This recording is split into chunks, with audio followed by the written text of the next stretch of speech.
Mark సువార్త 5వ అధ్యాయం 25వ వచనం. 12 ఏళ్ల నుండి రక్తస్రావం రోగం కలిగిన యొక్క స్త్రీ ఉండెను. ఆమె అనేక వైద్యుల చేత ఎన్నో తిప్పలు పడి తనకు కలిగినదంతయు వ్యాయామం చేసుకొని ఎంత మాత్రమును ప్రయోజనము లేక మరింత సంకటపడెను. ఆమె యేసును గూర్చి విని, నేను ఆయన వస్త్రములు మాత్రము ముట్టిన బాగుపడదని అనుకొని జనసమూహంలో ఆయన వెనుకకు వచ్చి ఆయన వస్త్రమును ముట్టెను. వెంటనే ఆమె రక్తధార కట్టెను గనుక ఆమె తన శరీరములోని ఆ బాధ నివారణమైనదని గ్రహించుకొనెను.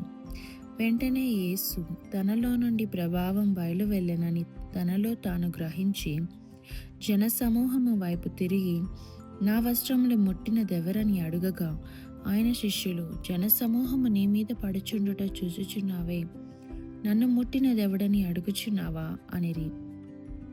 ఆ కార్యము చేసిన ఆమెను కనుగొనవలనని ఆయన చుట్టూ చూచెను.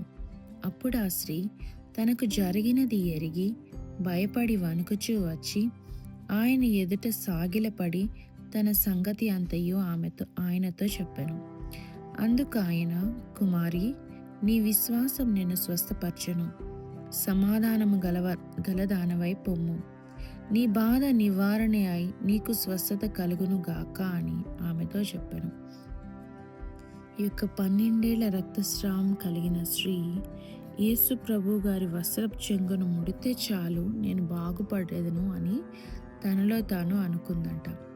సో యేసు ప్రభు గారిని వెనుక నుంచి వెళ్ళి ఆయన యొక్క వస్త్రపు చెంగును తాకగానే ఆమె 12 ఏళ్ల రక్తస్రావం అంతయు కూడా దార అనేది కట్టెను. వెంటనే ఆగిపోయింది, అక్కడ నిలిచిపోయింది. సో ఆయనలో నుంచి ప్రభావం ఆమెలోకి వెళ్ళి ఆమెను స్వస్థపరిచింది. ఇక్కడ ఆమె మొదటగా తనలో విశ్వాసాన్ని, హృదయంలో యేసు ప్రభువును ముడితే నేను స్వస్థపడతాను అనే విశ్వాసాన్ని ఆమె పెట్టుబడిగా పెట్టి ఆమె ప్రభువారిని ముట్టింది. ఆమె విశ్వాసం ద్వారా స్వస్థపడింది. అంటే యేసయ్యను మనం నమ్ముకుంటే ఇది జరుగుతుంది. యేసయ్య ముందు మనం దేవుని అందుకు ఏదైతే మనం విశ్వాసం ఉంచుతామో మనల్ని ఏది ఆపలేదు. మనం దేవుని అందు విశ్వాసం ద్వారా గొప్ప కార్యాలు మన జీవితంలో జరిగించుకోవచ్చు అని ఈ యొక్క వచనం ద్వారా తెలుస్తుంది. ఆమేన్. మన జీవితంలో ఎంతటి కష్టమైనా, ఎలాంటి బాధలైనా ఆయన యందు విశ్వాసం ఉంచి వాడెవ్వడను కూడా సిగ్గునందడు. ఆయన యందు విశ్వాసం ఉంచి వానికి ఏ మేలు కూడా కొదువై ఉండదు. ఆయన తక్షణమే సమాధానం ఇచ్చే దేవుడు, నీ కార్యమును జరిగించే దేవుడు. ఆమేన్.